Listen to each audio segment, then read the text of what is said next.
Welcome to Nothing to Fear podcast. I go by the name Chris BlonkoPro. I started this podcast to share my untold story, my truths, and my journey, and my close relationship to Jesus Christ. And I want you to create a life on your own terms. We always have a choice. This podcast is about career, hustle, perseverance, manifestation, fun, sport, entertainment, relationship goals, and making it happen on your terms. Yeah. Welcome back to the Nothing to Fear podcast. It's the people's podcast. I'm going to say it. It's a people's podcast for the community. You know what I mean? We motivate, we elevate, and we bring people together. Bring someone to the community. Just point a finger. You know what I mean? Bring them over here. And today, we're here. Back. Free up, man. What you guys look? What's going on? Back. Yeah. Good, man. Good. What's going on, man? I'm still coming from the brunch. I'm good though. Oh man, that Good. brunch. Fun brunch. That Fun brunch. It was You fun gotta check that brunch out. I hear there's one coming up soon that I might be able to be at. Yeah, We'll talk about that in a man. minute. We'll talk Yeah. about that in a minute. Okay, cool, cool. So today we have a special guest on set. This guy is too busy. We're reaching out to this guy for the longest while. But yeah, he's here today. Yeah. Thank you for pulling up. Oh no, appreciate y'all having me. Straight Frank up, shit. My guy, man. Knight. Yes, indeed. Also known as Frank. Yes, sir. I mean, God has blessed you and you're welcome. Man.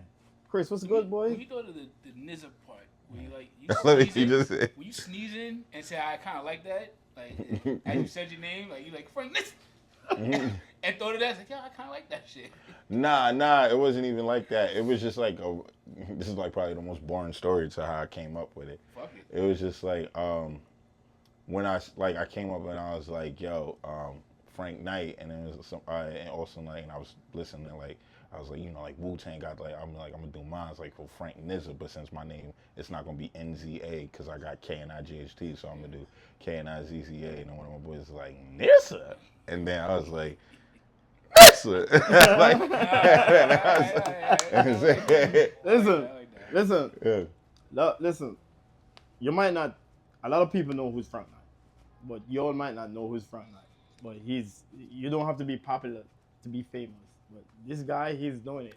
Yeah, sure. He's on tour. He's doing his own shit. He's an independent artist. That's why y'all don't hear about it. You know, people gotta be behind you to push your shit in the forefront. Pause. You know what I mean? Pause. Nobody behind me. No Diddy. No Diddy. This But little guy. he's doing his shit. Know what I mean? So Appreciate Frank, you. man, you got a lot going on. Yeah, bro. Through the grace of God, bro, I'm able to move, shake, and make something great and provide for myself and a couple other people's plate. You Oh feel me? man, thank God. God is Amen. great. All the time, all the time. Yeah. Dope. How did you get started though? Like take us to your your early days of like getting started through hip hop, inspiration. You know, how you stay motivated through all this shit. 'Cause I know you be wanting to quit. Everybody has those moments, right? Where we, like, I think me and you've had like the conversations like outside of this, talking about like when you have those downward days. But you know, you just keep going. If you really care about it. If you suck, stop. But like, make sure your friends are honest. Yes, sir. You feel me? Yes, sir. But the way I started, that was like the mess.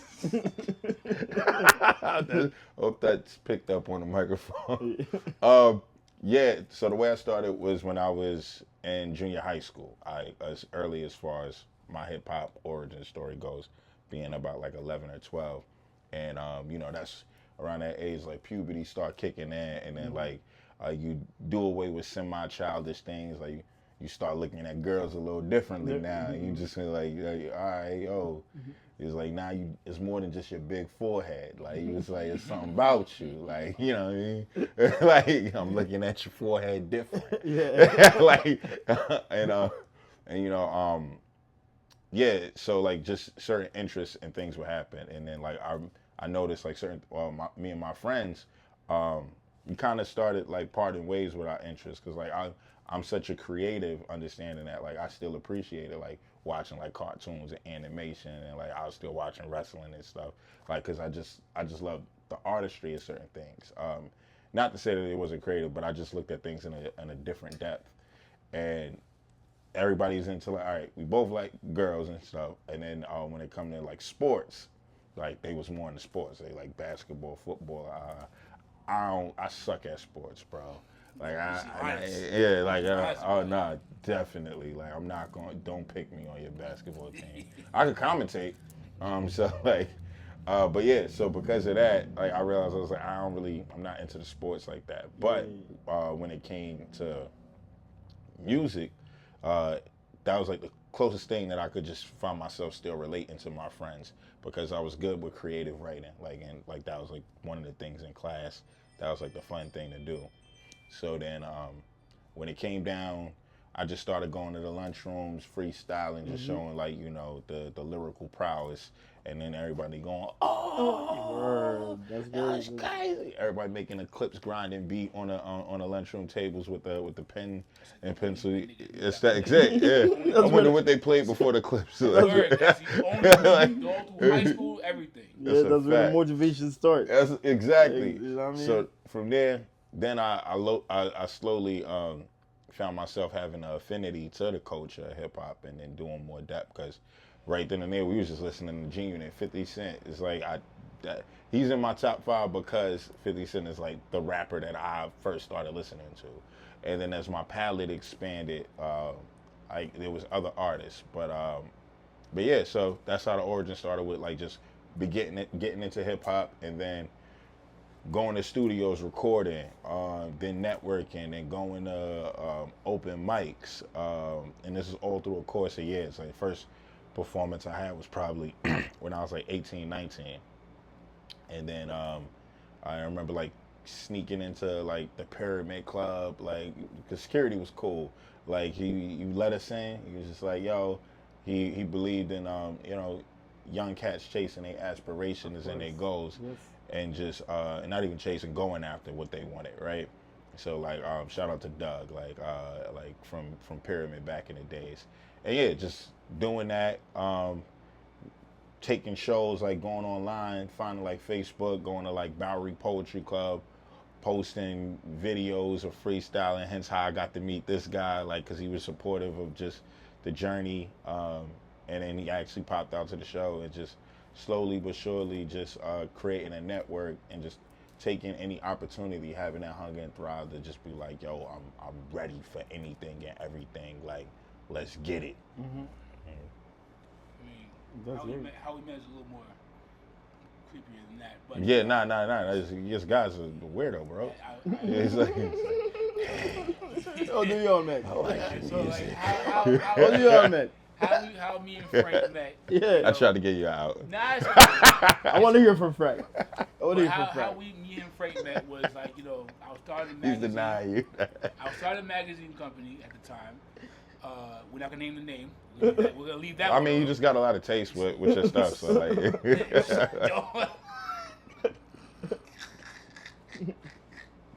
So I was making a magazine, and I wanted to interview Frank. I heard of his man Joe Colombo. Yeah, shout out to Joe Colombo. Yeah.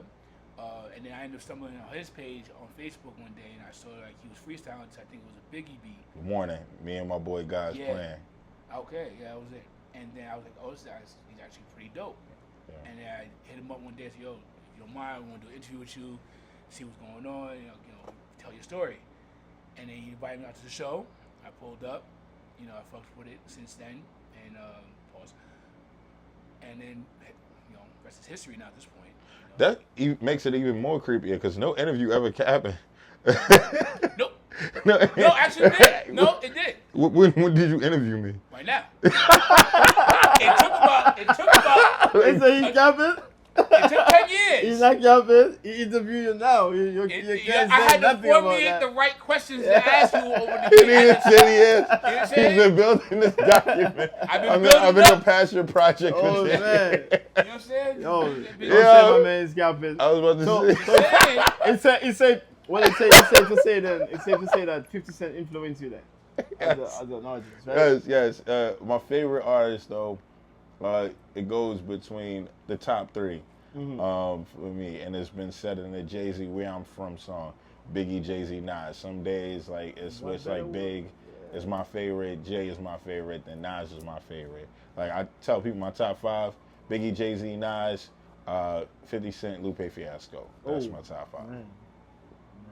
Fire. Yeah.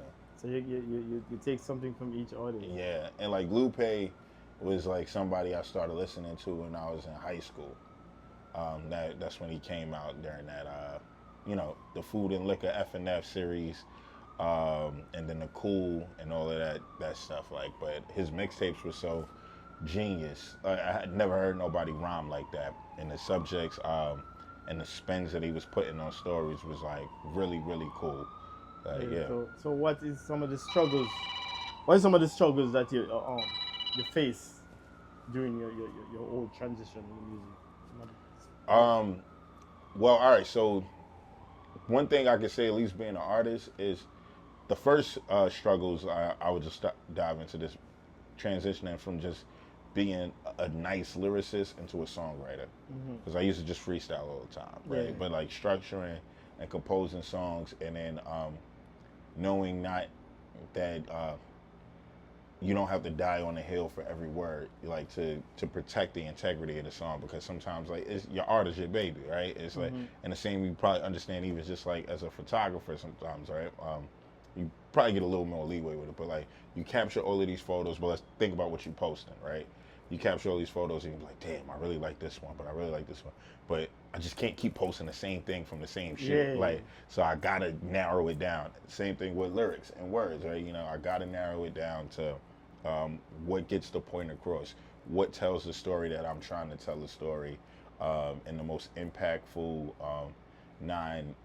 non-draining way. Yeah. You know what I mean? So like people don't feel like, all right, I get like, I kid you not, it just made me think of something. When one of my homies, remember like we was in high school and it was Common, right? When B dropped out, but it goes to show just where he was at mentally at that time, and just knowing your audience, right? So like I asked my boy because he had listened to the album before me, and I was like, yo, how that Common B album? He was like, yo, it's dope, but he make you think too much, right? And like, but I appreciate it, so I'm gonna just put that disclaimer out there. Like, B is a classic; it's one of my favorite albums. Yeah. But I just understand, and then also you got to grow to understand certain art. Yes, you know what I sir. mean? Like, so like, but it just I utilize that as an example because you don't want to overwhelm your listeners, because sometimes that happens. Not to say, yeah, it's probably a bad example with that album, but it just happens at times because certain people might just, you just want to make sure like, yo, I give you everything I got. It's cool to pull back, hit them with a nice pack and let them know there's another one in store. It's sort of coming. Yeah. And keep them Protect looking out for longevity. better. Yeah. You know what I mean? But yeah, that's like I guess like the transitions early on as an artist, like just knowing how to properly like transition from just a lyricist to a songwriter, but still maintaining my lyrical skills. And then other thing is I feel like I was always like a natural performer. So for me, it was kind of reverse being a better recording artist, knowing that how to properly deliver certain content and things. So I'm listening to you talking, right? yeah. And I'm getting that person that is not just a lyricist. You seems like somebody that control your business part of your music. Yes. You know what I mean? So what make you, because I'm getting that, what make you go and dig in and manage and learn how to be the business side of the music? Oh, that's simple. Got tired of waiting on niggas. It's as simple as that. It I say this, so like I love my homies, right? But it stemmed from back to that time of being 16, 15, going to the studio, right? And then I was taking money that Mom Dukes gave me, money that I was getting from hustling in other ways that we don't got to talk about, and then and utilizing that to pay for studio time, right? And like I would just tell the homies like, yo, come through, and I'm prepared with all my rhymes written and stuff like that. everybody want to live the rapper fantasy. They just want to just start like just smoking in the studio. And like, this is the workplace, bro. Like, and like they feel like they just doing, yeah, we live in that, and people not having their verses done. So then now I'm completing my verses. Like I'm writing extra verses because I'm preparing that they might not have their verse. And I already spent the bread for the studio. Fire. You know what I mean? So like, it's fire in the concept, but it sucked, right? Yeah, of course. It But that's preparing, though. Exactly. That's being prepared, bro. And I'm grateful for it because it brought the beast out of me that needed to thrive. And then from there, just when it came to doing shows, and I'm telling everybody like, yo, I got this opportunity, and I didn't realize like I was, you know, playing manager, booker role. I was just like, I'm just a hungry artist, bro. Let's get it. And then everybody like, yeah. When it come time to show, people ain't picking up their phone. Oh, I'm asleep. Or I was smacked. Exactly. So then, again, tired of waiting on people. And then when it came down to trying to do business deals and like find management and things of that sort, certain people not necessarily believing in me at the time, probably even rightfully so, because I still need development as an artist. But I didn't let that hinder me or stop me, right? So it was like, yo, you know what? I'll make sure that I figure out my destiny. I'll control my destiny. So from there, I was like, all right, cool. Let me learn about PROs, which is the performance rights organization, where you sign up for like your BMIs, your ASCAPs, and like and when CSAC was around at the time, and you just you learn about like how to get revenue. So like all of them open mics, I was getting money from like, and people like, it wasn't nothing crazy. It was probably like, yo, I get like $20, $50 every quarter or something like that. And yeah, and I had no music out. It was just like, but it shows like there's just money out there for being an artist, like that you can do it. I was registering every place that I performed, so like I was running through the city, and then just learning that business, and then that's how I got into also like event curating. I have a question, right? I have an answer. Listen, the music changed, right? True. People get evolved and things. Now, there's saying that just being an artist doesn't pay. Just an artist, just a lyricist doesn't pay, right? Yeah. How do you look at that? How do you evolve yourself to be evolved? Because it's a social media world right now, so you have to have a present here, you have to have a present here. How you keep up with that?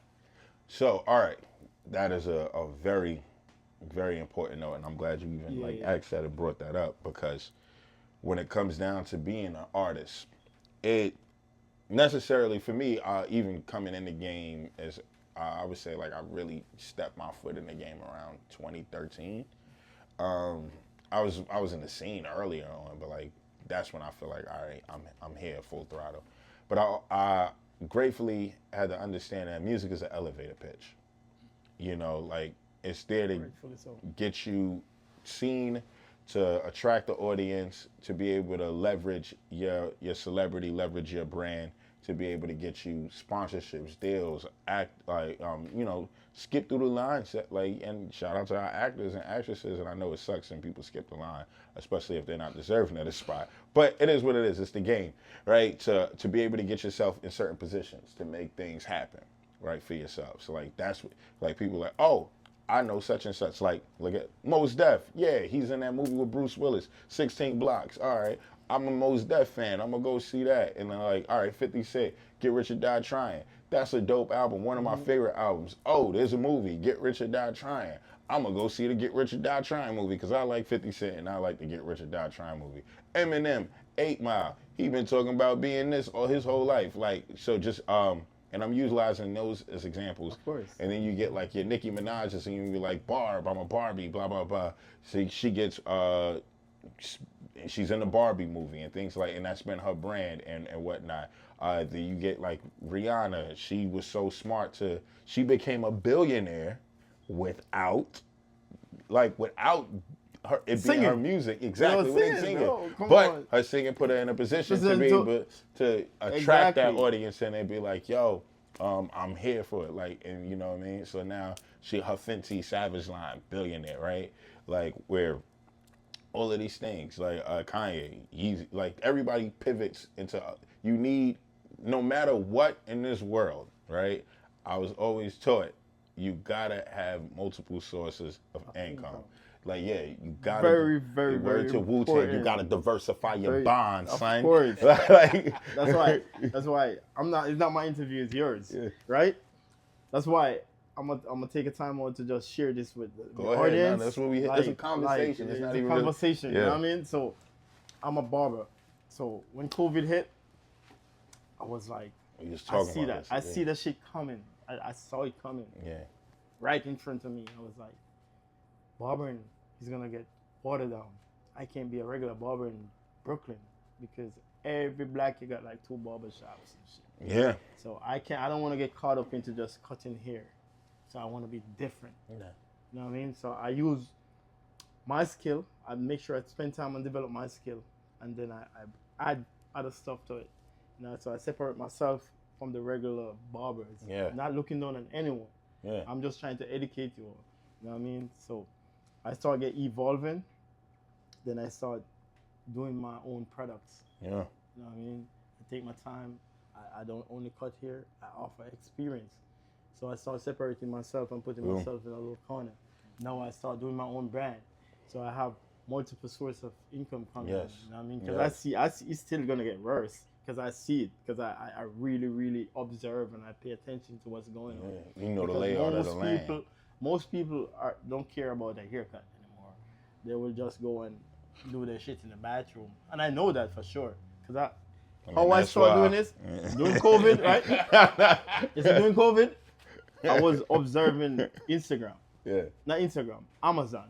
I was looking at everyone who's buying clippers and everyone who is reviewing and shit. And I was like, oh my God, this is dangerous. People were, like, dads was buying the clippers to cut their kids' hair and shit.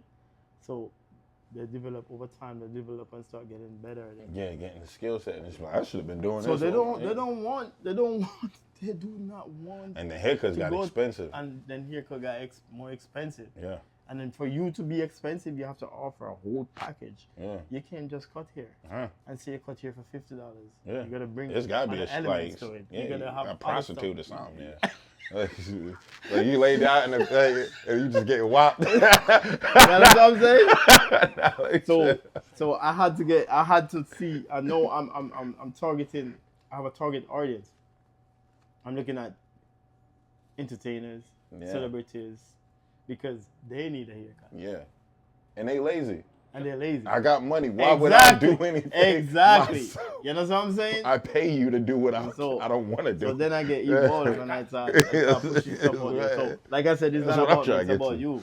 Yeah. So that's where I'm trying to share with you all, like, yo, don't just sit down and do one stuff, man. Just get involved and start doing and brand yourself and get out there and network and do whatever it takes to have multiple sources of income. Find an area where there's a demand and fulfill that demand. Like, as you talked about, like, even in the haircut, I remember we was chopping this up about this before when I was like, my man's who's dope, he started cutting dead people's heads, bro. Yo, that's like he saw like, yo, sadly, you know, people were losing their lives during this time, but he saw it and he was willing to be like, yo, I'm gonna go get some bread. Like, so, and then the ill thing is, you only gotta cut the front. Nobody picking the head up. Like, that's the front. That's a lineup in the front to make it look your good. front looking fire. You know what I mean? Like, your back a little crazy, but like, and he was getting like,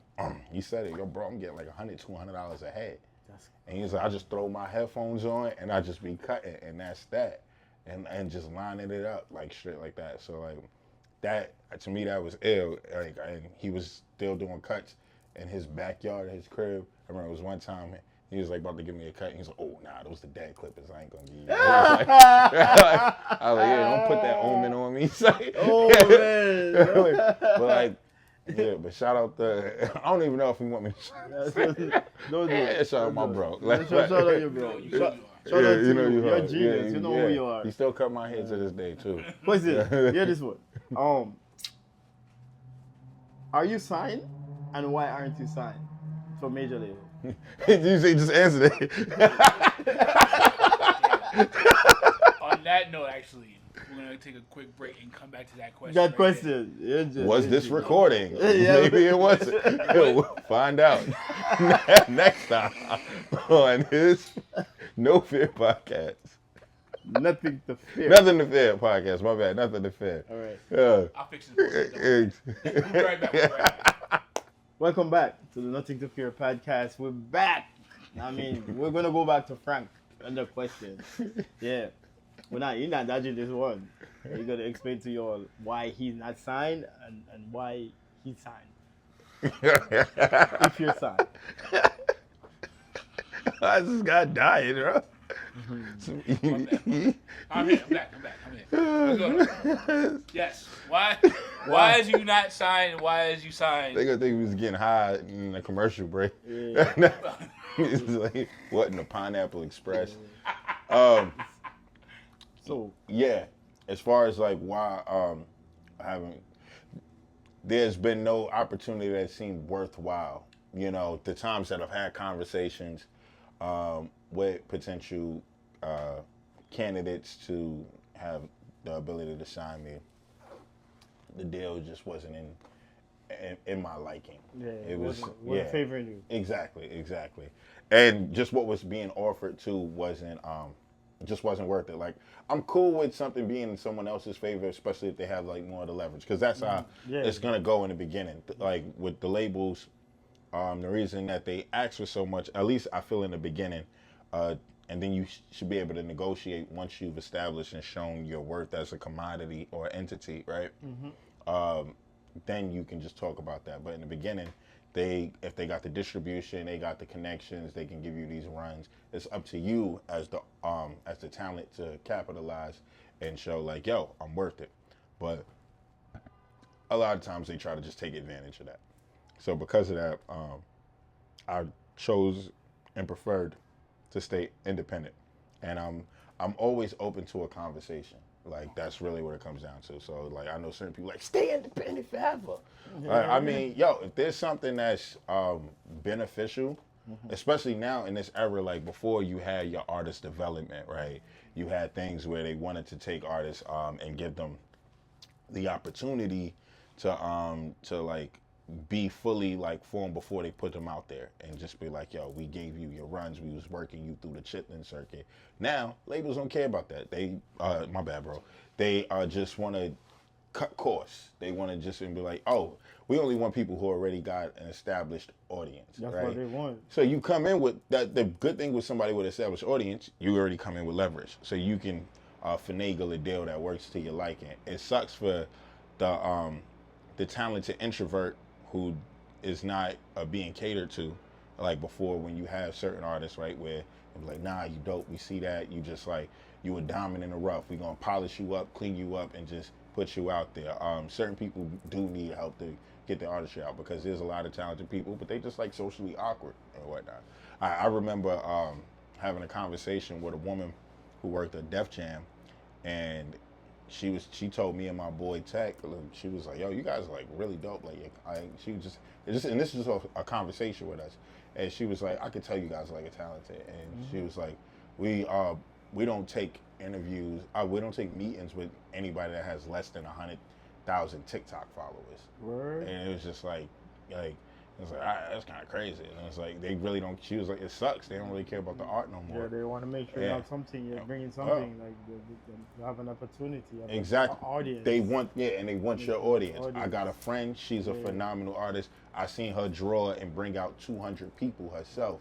And then she's reaching out to certain venues and they're telling her, but your social media presence isn't like that good. And I'm like, yo, bro, do you care about the money? Or like she's constantly showing like she has hard tickets to the data that she could bring this out and draw. But they want every leverage that they want get. Crowd. They want the crowd. They're not playing. They want the crowd. Once you have that crowd that can push their name out there. That's it. They just want to be in front and have good optics because they've gotten other ways to like get slick and make money, especially like when we talk about like the injustice of the streaming era. But and the funny thing is a lot of these artists or these influencers have like hundreds of thousand to 1 million followers or bots, whatever you might call it, you ask them to sell tickets or like to bring out a draw, they can't. They could probably give you the longest guest list in here, but who gonna really buy? Like Because that's they're not really You're out there talking they're to not people. they're not lit like they claim that they think they are. Yeah, they're not that lit. Because we talk about like, oh, how like it's trash with the music and stuff like people might share and constantly like showcase stupid stuff, but people don't want to pay for stupid stuff. You want something that feeds your soul. Mm-hmm. Like and that's so crazy. Like but Frank, it's beautiful. Yeah. good things don't sell anymore. You know that, right? I Quality shit don't sell anymore. I see that. I feel like that's a myth, bro. Yeah. I feel quality will always sell. No, it sells, but it's just not promoted. It's not promoted. Exactly. You're right. I said it wrong. It's not promoted. Exactly. It's not pushing they're not pushing that to the forefront. Because it's easier to finesse. Yeah. Negativity spreads faster. All day. Lloyd Banks said it in fuck being positive because negativity spreads faster. I know that. Like, you know what I mean? First half. Yeah. And I wouldn't even think about getting into nothing negative because if I have to go negative to go viral, I'm not doing that. I have to live with that for the rest of my life. You gotta protect your peace, bro. Of course, I have to live with that for the rest of my life. I'm not doing that. Yeah, that's why, man. I feel sorry for a lot of these kids when they gonna be like, yo, I seen your moms. All your moms. You say that? They don't feel sorry. They don't care. It's a crazy thing. It's like, they do not feel sorry, brother. Not lie. They don't feel no sorry. It's sad. Yeah, savage bro. world we living in right bro. now, bro. Like real shit. And I just pray for everybody, bro. Yeah. I think that goes also down to the point of like when you're young, you think you live forever kind of mindset. So like you do whatever you want, think there's no consequences. So it's actions later on. Right. You hear it, but it's really in one ear out the other. Yep. And then you think, oh yeah, I'm out here making money and doing whatever I'm doing. Next you know, like you said, 10, 15 years later, like your kid's like, Mom, all the kids said they saw you yesterday. Yeah. And it wasn't at school though. It was for $9.99. Exactly. And it's like. And even when you deleted it, it's like it's internet is forever. It's forever. And I realize that your kid got to get bullied and get picked on and everything else, and it causes more mental stress and more mental problems, and it's sad. It's sad. It's sad. You know? Yeah, your actions affect like everybody. Exactly, and it's not even to shame like whatever you want to do with your life, your body. That's your choice, right? But like, just know your actions affect everyone around you. Especially those closest to you. Like it sucks, but that's the way the world works at the end of the day. Like it just works that way. So like just be conscious in your decisions, and if you can pour into your people and they can understand but as a kid, bro, I already just know, especially being a young man, that's wild for a lot. There's and is there and a young woman too, because it's also like it's just not the boys. Speaking of making decisions that affect everyone around them, you was mentioning earlier about how you. That's a good one. How you might have crashed a wedding. Not crash. That's a ruin. Oh, ruin. Even better. Ruin. Crash. Crash is crazy. Crash is crazy. What? Yeah, I'm not Owen Wilson. That's my movie, though. How did that happen, though? How did that come about? So the way I say I might have ruined it, it's not. I'm exaggerating to an extent. All right. So we talked about multiple sources of income. Yeah. So listen to this. Let me go somewhere else. Let me divert. All right. There's any aspect of your career, your journey there's this one moment that you was like, yo, I feel like I want to give up. You know what I mean? And how did you overcome? Like what method did you use to go forward? Okay. Wait, hold on. Before I get to that, I definitely want to just answer this real quick. So what happened was, back in the days, I used to do photography, videography, like all types of eye hustles, but I hate post-production. I don't have, like, even with doing music and recording, like engineering, producing, I have the skill set to do it. I don't have the, exactly, thank you. Yep. So that's why, like, I just rather lock in with somebody and just be like, boom, boom, let's make it happen like that. So I used to shoot for like on Craigslist back in the days when like before it just became back pages and you know and Diddy was finding workers. Well, he was just, but listen. like but no more embarrassment. But when it came down to it, I used to just find gigs like, yo, bro, I remember it was also funny thing, music industry related. Before I get to the wedding thing, it was one thing I got hired to be paparazzi for somebody, and I got to see how fake it was. Like, and one of my homies, Paul, like I met him through here. He's a photographer. I gotta hit him up because I was just in Houston and I didn't even check him. But but it was some artist dude, and you could tell like he paid for like his YouTube views. He paid for everything. So I think he was like from Detroit. He was in New York for the weekend, and he wanted to hire fake paparazzi to make him look bigger than what he was. Oh man! So I got like I think it was like a $200 gig, like so, and it was just like 30-40 minutes worth of work. Like so, it was. So he created his own impact. Exactly. So then what happened is, he comes out like the stage. He comes out the hotel. Me and Paul. Like, we just snapping pictures with our camera and we saying this. I can't even remember dude's name. And he's like, oh, yo, this was his name. And then, like, he had, like, some shorty, like with him. And then he's like, yo, stop. Like, he's just playing it. Like, and so, but I'm watching, I'm watching, like, the cluster mindset of people and how, like, it made people stop in the street. It's like, oh, he's famous? Yo, what's the thing? And then like people is asking me and Paul, like, yo, who is he? And I'm like, oh, yo, you gotta follow him. Like, this is his page. Like, we was dead promoting homie too, like and whatnot. And it was like, and then people stopping him up, and then people wanted to take pictures with him. And I was just like, yo, I just like his own. He created exactly. It's still like it's very genius and smart. Like at the end of the day. No, but you have to do that at times. Exactly. You know that. But I remember briefly like watching his career for a little bit, and then just like, but I seen he just focused too much on the fake imagery though. Like I feel like he could have like capitalized on that and leave it alone. Yeah, and I think his music sucked too. I think that played a big part. That's why he did it. Yeah, exactly.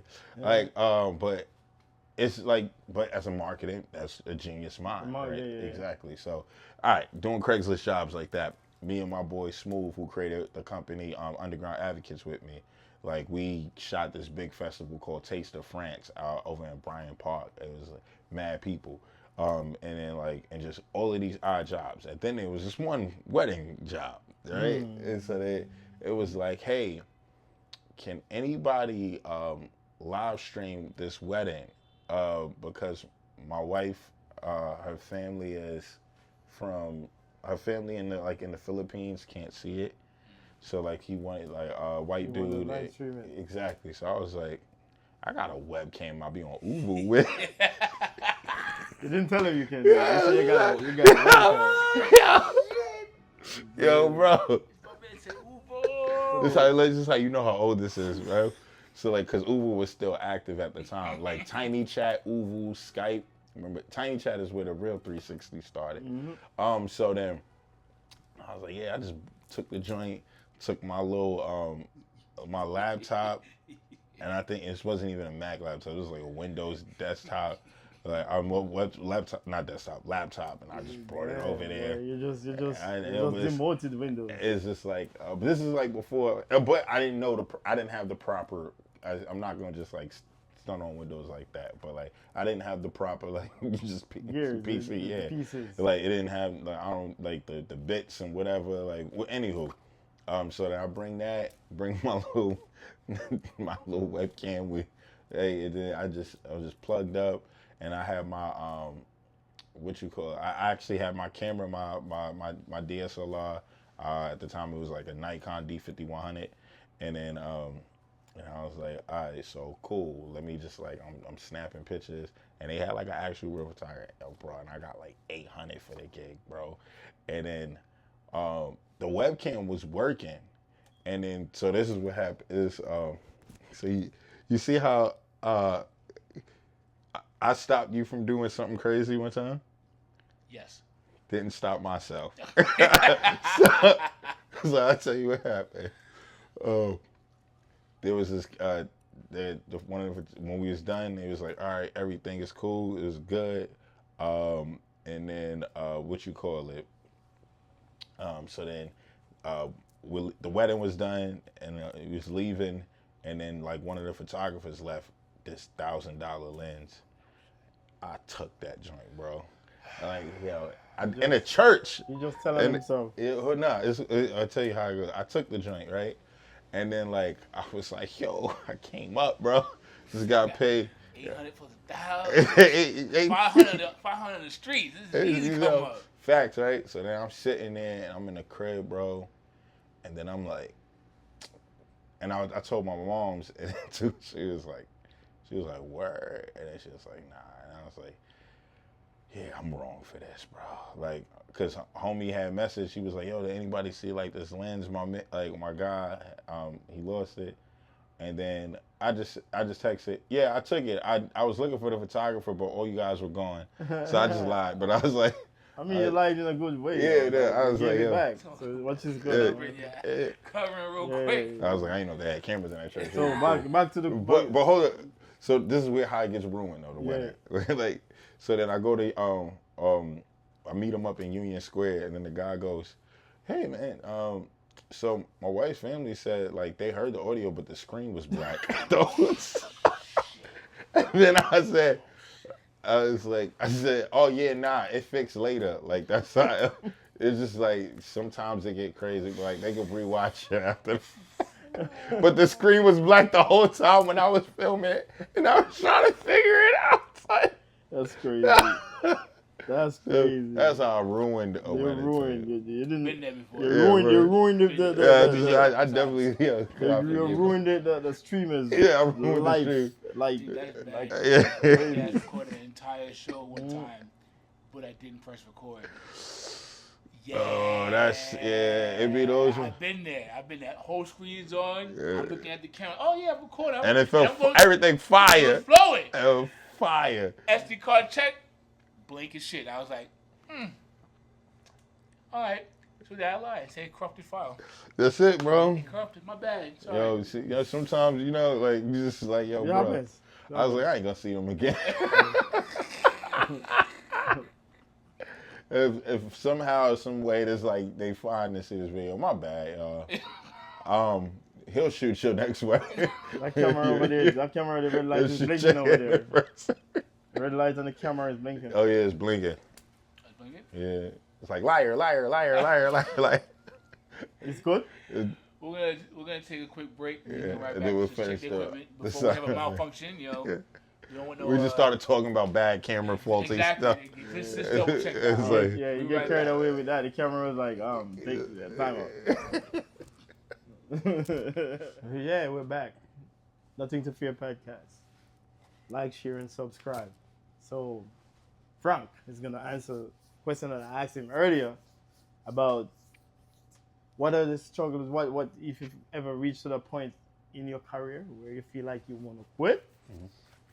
I mean, those moments that have you like, yo, this is it, and how did you overcome?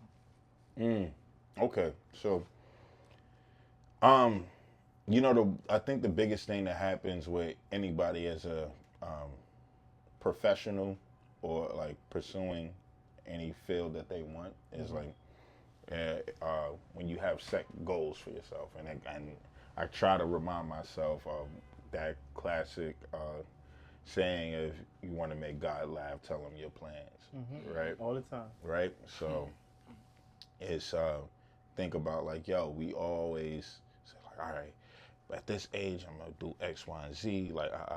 Like funny enough, from when you think about your stuff as a youth, most people are not where they said they were gonna be, but you are where you need to be. You know. Yeah. So like, I think about getting older, bro.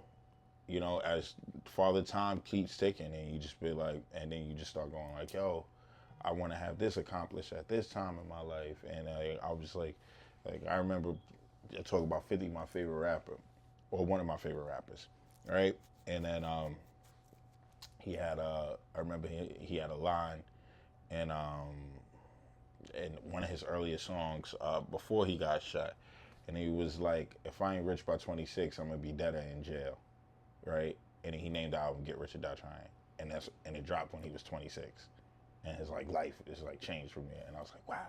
That was a hit, though. Yeah, like that's manifesting, Yeah, like in this one. manifesting, And we that's a talk hit. about manifestation, and Yes, then it's be like, yo, very important. am I a bad manifester if I say I want certain things? Like, but it's just like, I'm just looking at all of these other people that you have adoration and admire and whatnot, and you just be like, yo, they did this at this time, why I ain't do it this time? And then continue to remind myself, everybody's journey is meant to be different. Mm-hmm.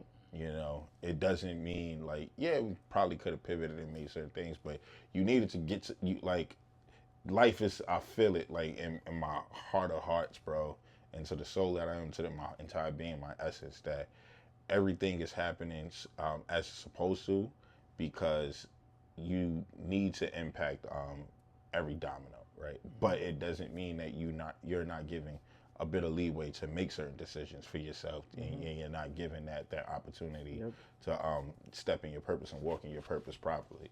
Like, it's like if you fail to take that chosen call, God gonna choose somebody else. Like, you know what I mean? But I say that. So yeah, just age would be the thing. I'm 34 now, right? And I'm really happy because of the fact that I think about all the things I've done in my early 20s, and a lot of homies who ain't even make it, bro. Like, I'm 34 with grades right now, like, but I had grades since I was like 16. It's what it is. It's just like, it was like you stress, you wise. It could be a whole combination of things. It's a family.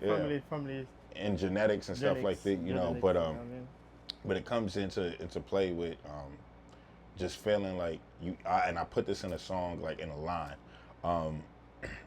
It was like, no ruler should ever measure their success by someone else's, right? You know what I mean? Because you are meant to do what you're meant to do when you're meant to do it. But still, like I say, you still have that leeway of just being able to do what you need to get yourself at. Oh. So thank you. Like, just that part, like, and just knowing like, yo, I'm still happy where I'm at. And then a lot of things get revealed. Like, look at the industry. I was talking to one of my homegirls, fire, dope, amazing singer. She's actually been sitting in the trials of we know who right now did, right? So like she's been able to like sit in the trials, and then we was having a conversation, and then one of my homies, he also posted this like at the same time me and her was having a convo, and it's like, yo, this industry don't even seem fun no more, bro. Like, the idea that we had. Is like, there an industry anymore? Anyway? But I feel like it's a change of the guard. Like, a lot of things are just getting broken down to be rebuilt. Like, you destroy and rebuild. Like, everything washes away. Like, you need these moments and something fresh is happening. But like, and then you look at certain things, right? Maybe you didn't get to certain levels because you were protected. Like, I look at all of these childhood stars, bro, and I was just like, I remember watching, like, I think it was like a Tyra Banks show back in the days, and the dude who played Willis on Different Strokes with Gary Coleman, he talked about, like, he was breaking down, crying, talking about, like, yo, Todd Bridges, I think that's his name, right? Something like that. Like, Different Strokes. Yeah, right? So he was like, when he was 12, his white male manager tricked him into giving him head. Now, I'm not gonna hold you, bro. Me, coming up from where I'm from, especially knowing who I was at that point in my life, and it's not like people are victims, bro. Like, and I'm not trying to say, oh, like he's a kid. Like, you're like, yes. Like, it's sad that happens, and like, I just know how I have the idea of how I would react it, because you can't say nothing until you're in a certain position, right? But I'm pretty confident I know how I would have reacted in that stage of my life. I would have murdered somebody, bro.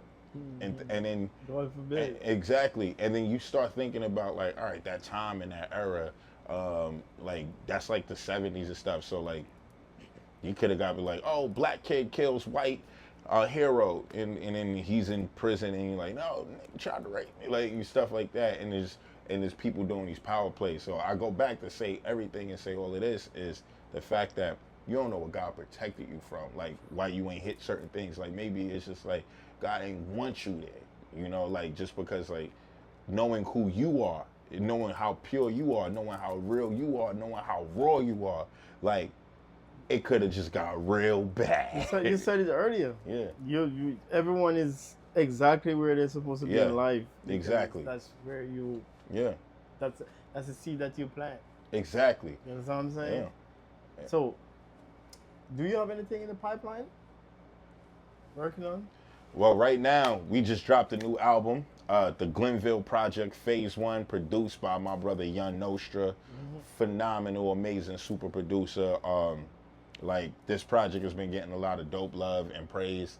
I'm really excited for it. We're dropping some videos. The album release concert is about to be super fire. Like the project is already out, but we're gonna do the release celebration concert. I don't know when this episode drops, but it'll probably be after that because the release is like concert is probably like in 2 days. Tell the people where they can find you. But yeah, you can go tap in with me at Frank Nizza on all social media platforms. Frank Nizza is spelled Frank Knizza. Again, Frank Knizza. And you can go to franknizza.com. You can purchase the music, buy artist music, buy artist works. You like a dope visual artist, purchase their paintings, purchase their canvases, purchase photographers like services, purchase portfolios, portraits, Amen. purchase Amen. music, like you Amen. know. And you can buy it and then stream it after. You know what I mean? Like the purchase is one time, you can stream forever. It's not a lot of you know money. what I mean? Like how many times do you put It's poison not a lot into of your money. system? It's like, not a lot of money. From liquor to fast food, put something food for thought. You know, so like heal yourself with some realness. It don't cost a lot. It don't. It don't. Like cost so. a lot. You could And it purchase provides two so songs. much. You could purchase 2 songs for $2. Come on. Exactly, yo. Streaming a song is just how many? It's like 0.00003/4 of a peso. So hurt. like, so do what I say so and go purchase the music today, yo. Or when you check it, you know what I mean. Let that direct deposit direct you to the artist. You know what I mean. So franknizza.com. Frank Nizza on all social media platforms. And we are going back on tour. Bridge of the Indies, we're in Paris, France, June 19th to the 24th. And then BK Art Fest, Underground Advocates, my company. We're hosting our summer edition of BK Art Fest, August 14th, to August 17th. It's a creative, amazing affair of live music, live art, panels, workshops. This guy's gonna be on a panel right now. Guess what? He's telling you all. Yeah. He's giving it to all. Exactly. And right after his tour, he's gonna be collaborating with We Brunchin Live right here. Exactly. That edition is gonna be Artist Showcase. That's a fact. We Brunchin Live. We got some all amazing inclusive. artists, yo. Come on, man. You know that it's nothing to fear. You should just be there. Of course. Nothing to fear. Nothing. It's just good eats and hear some dope beats. That's it. And networking too. Yes, networking. You could work that plate and work the net. Say it, brother. Say that shit, brother. Yes. June 29th, we Brunchin Live. We Brunchin Live. Out the Woods Studio Lounge. Yo, we're gonna do it up. Me, Frank, Blanco. Yeah. We always do it, man. It's always gonna be a good time. The last brunch had me a little saucier than normal. Yeah. That rum punch. It was a knockout. It was hit. It was. 90s Mike Tyson hit. So 90s Mike Tyson. I'm gonna tell all the artists drink after you perform. So here what? Come check out Frank. If you all want to know who Frank is, pull up 29. Pull up. Right here. Yeah. And we out the woods. Yeah. Dang. That was fire. Yeah, this is a great convo, yo. Appreciate y'all, yo. Listen, man. Straight up, Bongo. All the best, my brother. Likewise, my brother. Godspeed. Thank you, bro. Wish you all the best on your tour. Yeah. Wish you all the best on the album drop. I wish all the best in everything that you're doing, man. And guess what? What's goody? I'm gonna make sure I tap in and go stream your music, and I'm gonna purchase some music, and I'm really gonna do it, my brother. I appreciate that, my brother. I mean, it doesn't take a lot. Nope. Yeah. I mean, No, we here, my brother. Yeah. Tap on the screen, couple comments here and there. That's it. Like and share. That's it. That's what we need. That's That's it. all it That's needs. it. It's simple. like, share, subscribe.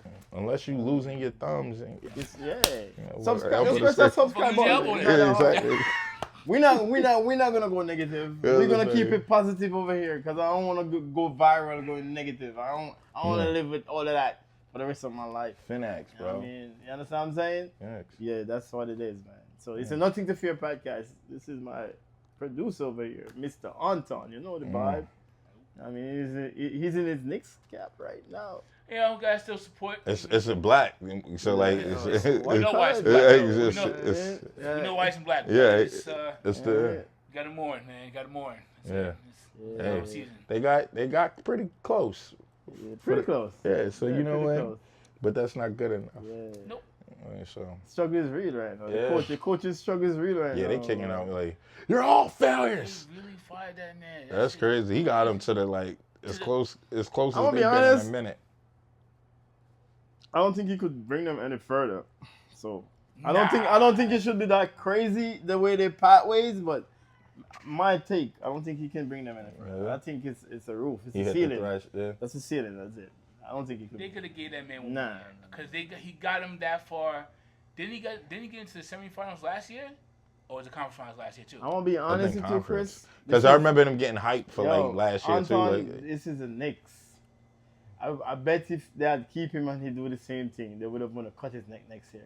they ain't won a championship Come on, since the man. 70s. It's But they haven't crazy. been They need back a in the conference they finals need a since championship 25 years coach. ago. They need a Crazy, championship bro. coach. He Tom Thibodeau, respect to your brother, but I don't think he could take them to where they want to go. Or maybe they scared if he did win, what would happen in New York? I swear, I think that's what happened. Yeah, it's- They sabotaged it. We- It'd have been Gotham. Yo, It'd have been bro. Gotham City if the Yo. Knicks just went to the finals. Yeah. It would automatically been I would have Gotham. loved it. I would have been Yeah, celebrating. nah, right the now. city would have been. I mean, see, there Ain't would no have been planes lit. coming Money would have in. been making right now. Yeah. Know what I mean? The People would Knicks have been ever over here win? watching the game and shit. You know what I mean? They Extra not funds gonna- in yeah. everyone's pocket, man.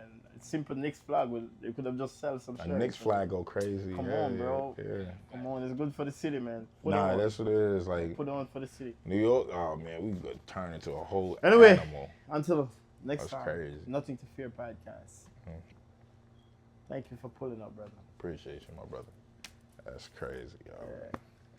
I'm thinking about the Knicks. Welcome to Nothing to Fear podcast. I go by the name Chris BlonkoPro. I started this podcast to share my untold story, my truths, and my journey, and my close relationship to Jesus Christ. And I want you to create a life on your own terms. We always have a choice. This podcast is about career, hustle, perseverance, manifestation, fun, sport, entertainment, relationship goals, and